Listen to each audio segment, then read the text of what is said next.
Para dito.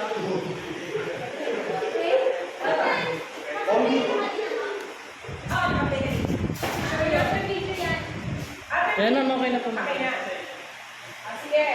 Let's have September 23, 2024. Now, they already have one name. Example, si Mr. Ken. What's your first name? Mark. M-A. R-C. L. I have one. Alam mo, bisa rin siya. Q. Q, Ken. Q, Ken. Sabi naman yung Ken. Kasi ano yun? Japanese. Chinese. Ano yun?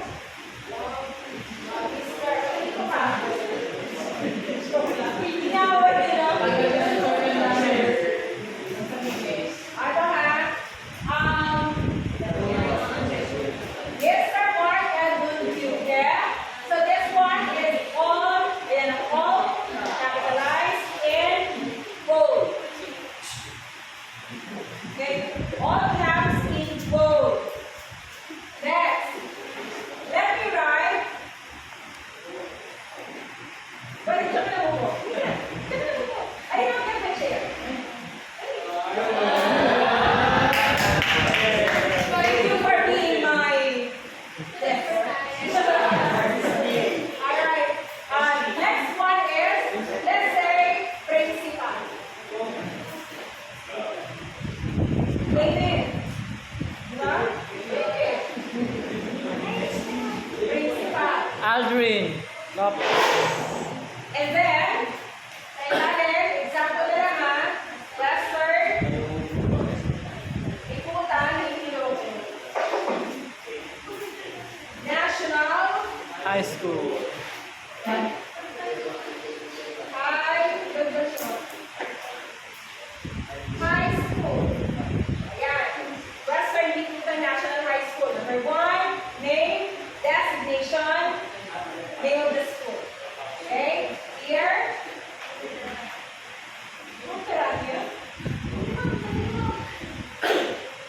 Para sa sila tayo, ako just sa kasi.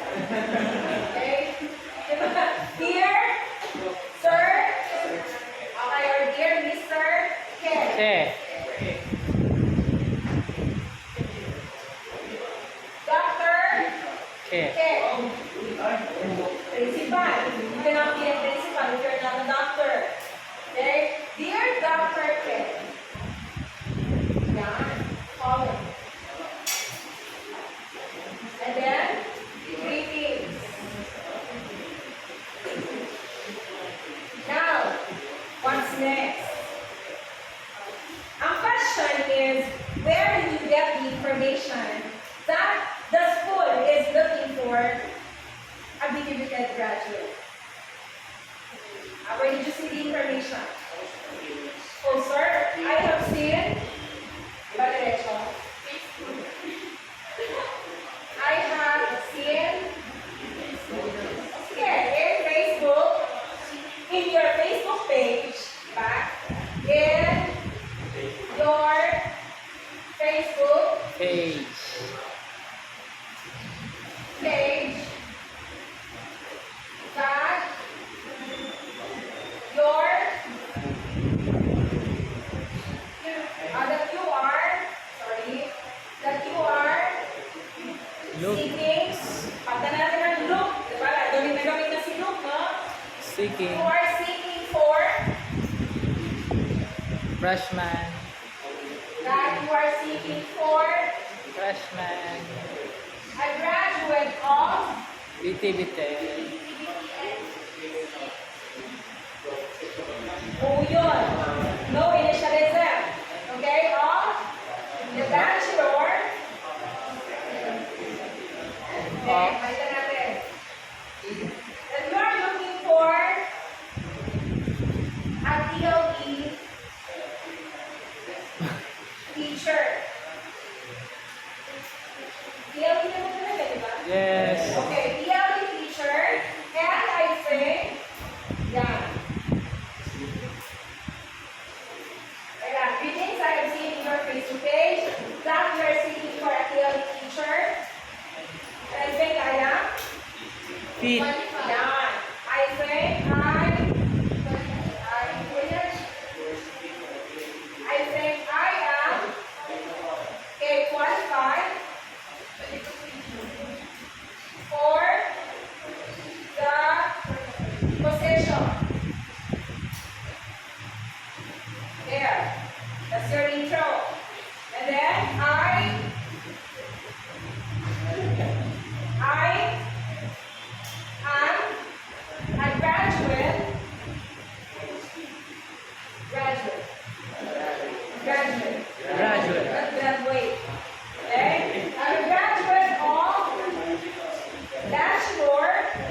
Vocational teacher education hat.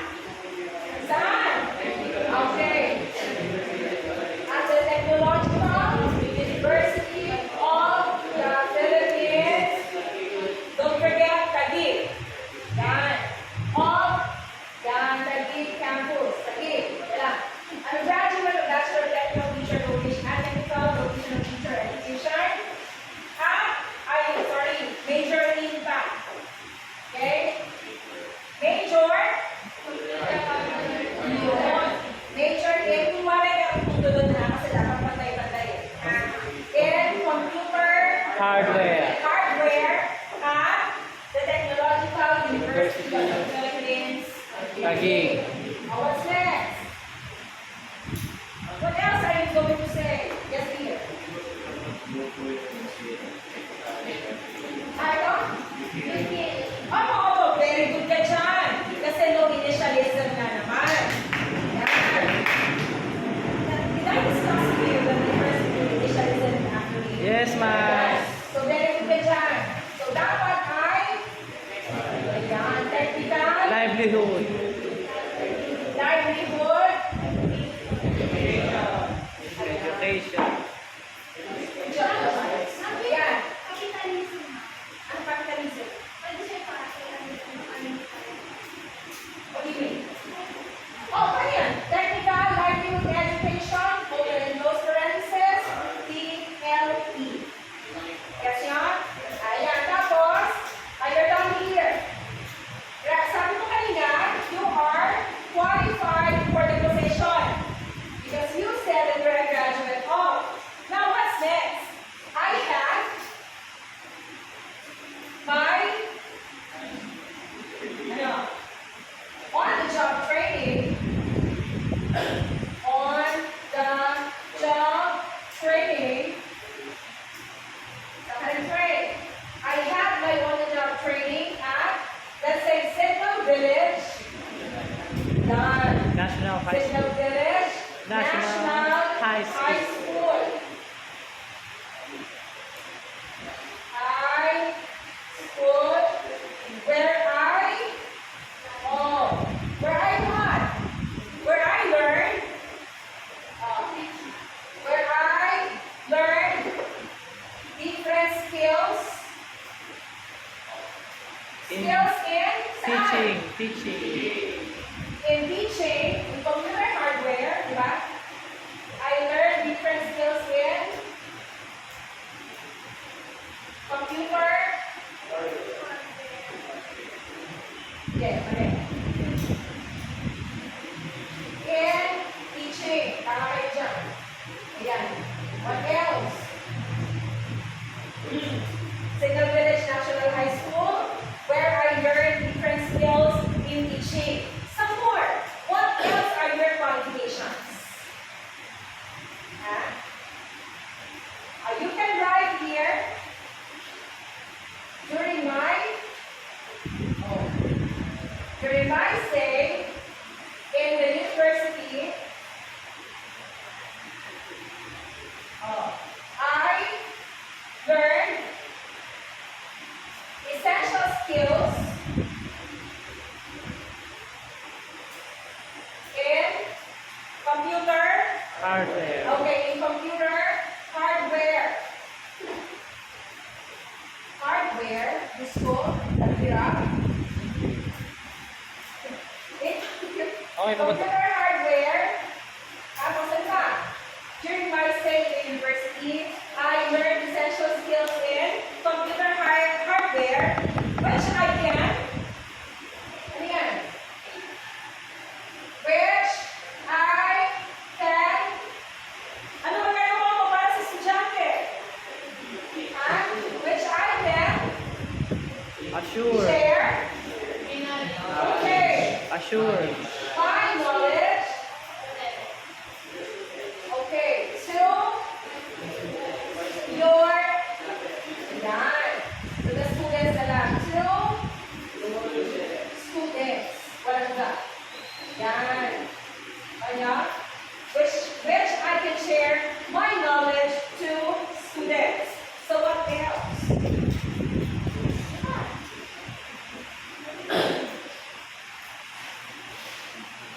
Actually, whenever we are writing here, it's just a draft. Draft pa siya. So later, titignan natin kung alin dapat ang magkakasunod. Okay? Try natin i-ayos according to yan. Para makuha natin yung coherence na tinatawag. Okay? Which I can share to my knowledge to students. What else? If you would give me the chance, if you would hire me, what else? I can do? Ha? Do now? Here, listen naman kayo. No. Then I can do whatever you want. Like do this. Yes, Paul. Yes. Fine. Reading program.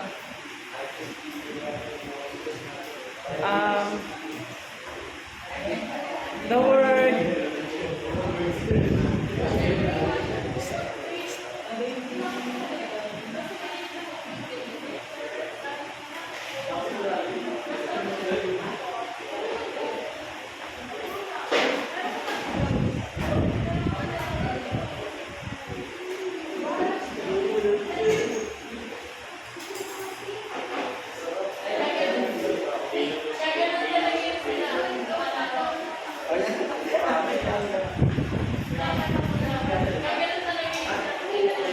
ano ka titingin?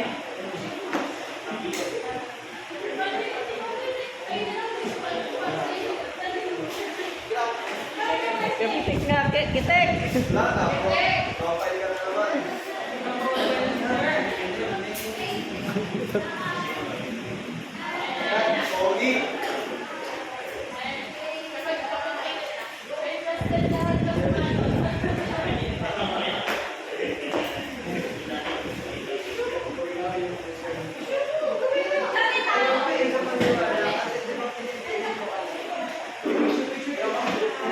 Alright.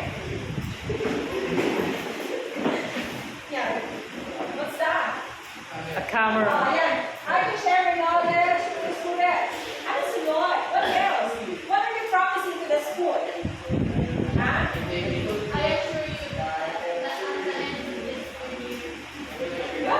Parang lesson plan? Lesson plan. Parang lesson planning naman yun. Ano susunod na ilalagay mo? Ha? Rest assured. Hindi rest assured. If you will give me the chance, yeah, if you will give me the chance to meet you, I can demonstrate. I can demonstrate. some of my qualifications, okay? O, yun na. Ano pa ilalagay mo? Yun ay magagaling na sa inyo, ha? Magagaling na yun sa inyo kasi it is you who are applying, hindi ako. Yan, nakita na dyan.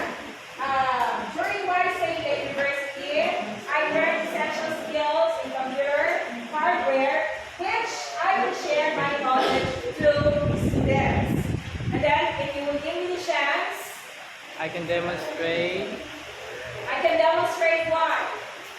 my my major, my specialization to the subject. Pwede. Oo. What else? Dali nyo pa. Ano ba ang skills na meron kayo? Halimbawa, aside from, yun nga, about computer hardware, what else? Ang ugali meron kayo, ang character na meron kayo. Ha? Ano, I have a good moral certificate? No.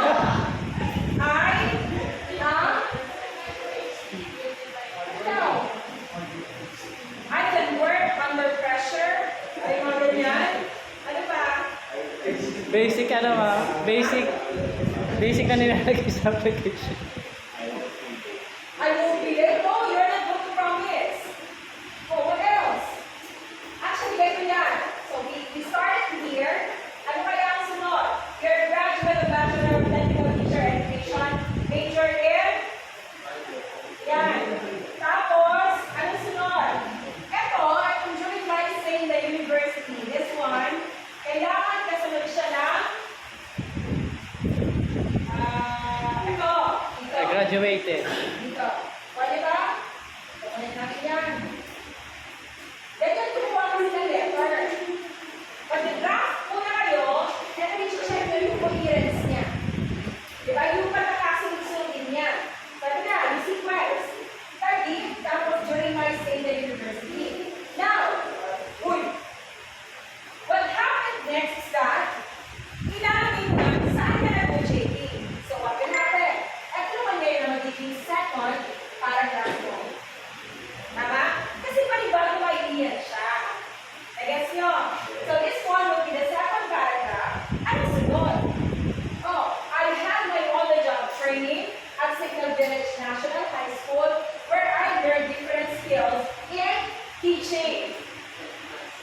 Hindi lang sa school. Di ba? Saan company pa kaya kayo pupunta? Di ba dalawa kayo? You have your two JDs. One at school and one at the company or industry. Oh, saan pa? Ano susunod ilalagay niyo dyan? Ha? I had my own job training in the minutes and lagyan natin ang and. And I also worked as ano ang tinrabaho mo sa on-sending fund. Halimbawa, on-sending. Ano yung on-sending? On-sending company. Example lang. On-sending company. Tapos, where I Technicians. gain, ano na-gain mo? Where I gain knowledge about ano yung natutunan mo doon? Gets yun. Pagkatapos yan, dito na tayo proceed. Yan. On the job training, tapos, ano ba yung susunod natin?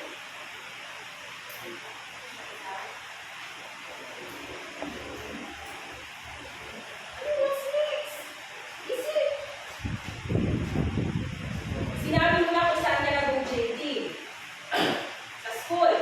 Sinabi mo na kung nag-JD ka rin sa ibang company. Oh, what's next? If you think I am qualified for the position, you may contact me at o yan. Yan. So, yun na. Here. Yan. You say, I am qualified for the position. I hope you are jotting down. Diba? If you think I am qualified for the position, you may contact me at anong email mo ulit? O, si Lopez ulit. aldrin.lopez@eup.edu.ph or 0905-245-3572. Bukan nyo. So, yan. Tapos, sa sunod, ilalagay mo attach this letter is my curriculum. Visa. Yan, vitae for your Pedrosal. Thank you so much. Thank you and God bless. Respectfully yours, kapantay ng date, o respectfully ubusan kita. Actually, natulong lang siya, pero meron siya. Aldrin. Respectfully, Aldrin. small letter ang Y, yours, pangalan ni Aldrin Lopez.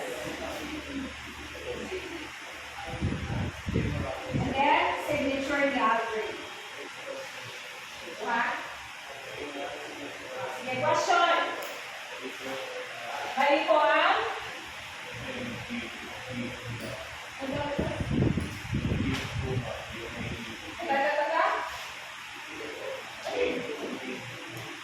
where I gain, ano ba yun dyan?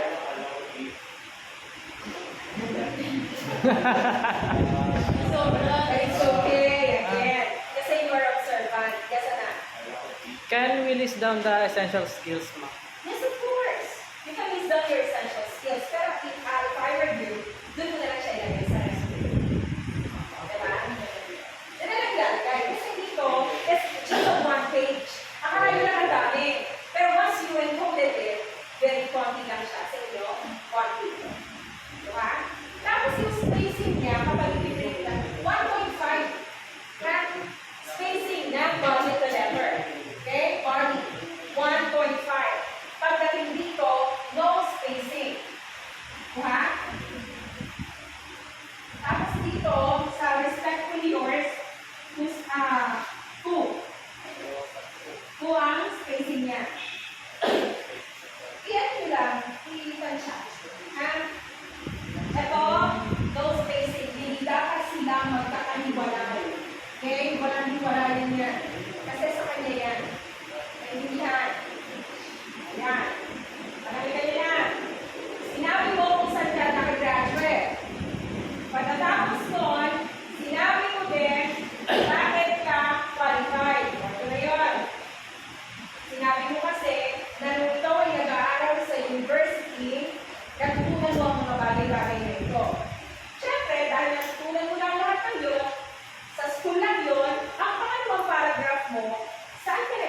JP? Ano yung work experience mo? Okay? At hindi lang knowledge ang natututunan sa pag-OJT. You can also learn the character of being professional. Diba? You may write there that I learned the character of being professional. Ano pa ba? I learned to work under pressure even without the supervision of my boss. Teamwork. Diba? I learned to communicate publicly. Teamwork. Sa ibang lugar. Teamwork, etc. etc. Siyempre, hindi ko lahat may ilalagay yung ideas ko dito. At hindi ko may ilalagay lahat ng ideas ko na meron because we all have different ideas. Okay? Iba-iba kasi ang gusto natin ilagay sa letter natin. Kaya masabi kanina, it should be personalized. Understand?